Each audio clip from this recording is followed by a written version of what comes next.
ಸೂಪ್ರಮ್ಸು ಇವತ್ತು 2ನೇ ದಿವಸ ಹೇಗಿತ್ತು ಅಂತೀರಾ? ಸರ್ ಮೂವಿ ತುಂಬಾ ಚೆನ್ನಾಗಿತ್ತು. ಹಾ. 2.5 hours ಯಾವ ತರ ಹೋಯ್ತು ಅಂತ ಗೊತ್ತಾಗಿಲ್ಲ. ಇದೇ ತರ ಮೂವಿ ನೋಡಿ ಇತ್ತೀಚೆಗೆ ಯಾವ್ದು ಆ ತರ ಮೂವೀಸ್, ಕಾಮಿಡಿ ಮೂವೀಸ್ ಯಾವ್ದು ಬರ್ತಾ ಇಲ್ಲ. ಹೌದು. ಇವಾಗ ನೋಡಿ ಫುಲ್ ಹೌಸ್ಫುಲ್ ಆಗಿತ್ತು. ಇವಾಗ ಈ ನೆಕ್ಸ್ಟ್ ಶೋ ಇದೆ, ನೆಕ್ಸ್ಟ್ ಶೋ ಕೂಡ ಹೌಸ್ಫುಲ್ ಆಗುತ್ತೆ. ಅದು ಮೂವಿ ತುಂಬಾ ಚೆನ್ನಾಗಿತ್ತು, ತುಂಬಾ ಎಂಟರ್ಟೈನ್ಮೆಂಟ್ ಆಗಿತ್ತು, ಮತ್ತೆ ತುಂಬಾ ಖುಷಿ ಕೊಡ್ತು ಕೂಡ. ಈ ತರ ಮೂವಿ ಇದ್ರೆ ಅಟ್ಲೀಸ್ಟ್ ಇನ್ನೊಂದ್ಸಲ ಬೇಕಾದ್ರೆ ನೋಡ್ಬಹುದು ಬಂದು ಅನ್ಸುತ್ತೆ ನಮ್ಗೆ.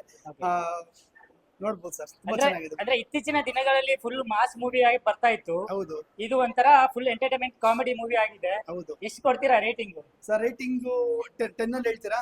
ಓಕೆ, ಓಕೆ, 10 out of 10 ಕೊಡ್ಬೋದು ಸರ್. 10 ಕೊಡ್ಬೋದಾ? ಮೂವಿ ತುಂಬಾ ಚೆನ್ನಾಗಿದೆ.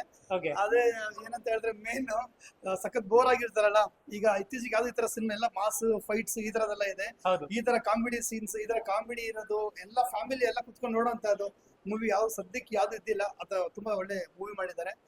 ಎಲ್ಲ ಮೂವಿ ಮಾಡಿರೋ ಎಲ್ಲ ಒಂದು ತಂಡಕ್ಕೆ ಅವನು ಒಂದು ಶುಭಾಶಯಗಳನ್ನು ಕೋರ್ತೀನಿ. ಮತ್ತೆ ಇದೇ ತರ ಮೂವಿ ಮಾಡ್ಬೇಕಿನ್ನ ಅವರು ಅಂತ ನಾನು ಕೇಳ್ಕೊಂತೀನಿ. ಅಂದ್ರೆ ರಾಜ್ ಬಿ ಶೆಟ್ಟಿ ಅವರು ಒಂದು ಮೂವಿ ತಗೊಂಡ್ರೆ ಒಂದು ಒಳ್ಳೆ ಎಂಟರ್ಟೈನ್ಮೆಂಟ್ ಮೂವಿ ಕೊಡ್ತಾರ ಅಂತೀರಾ? ಅವ್ರು ಖಂಡಿತ ಸರ್, ತುಂಬಾ ಖುಷಿ ಆಯ್ತು ನಂಗಂತೂ. ನಾನು ಅವ್ರ ಮೂವಿ ಒಂದ್ ನೋಡಿದ್ದೀನಿ, ಹೌದು. 2ನೇ ಮೂವಿ ನೋಡ್ತಿರೋದು ಅವ್ರದ್ದು. ಅದು ನಂಗೆ ತುಂಬಾ ಖುಷಿ ಆಯ್ತು ಸರ್ ಇವತ್ತು. Okay, thank you sir. Okay, thank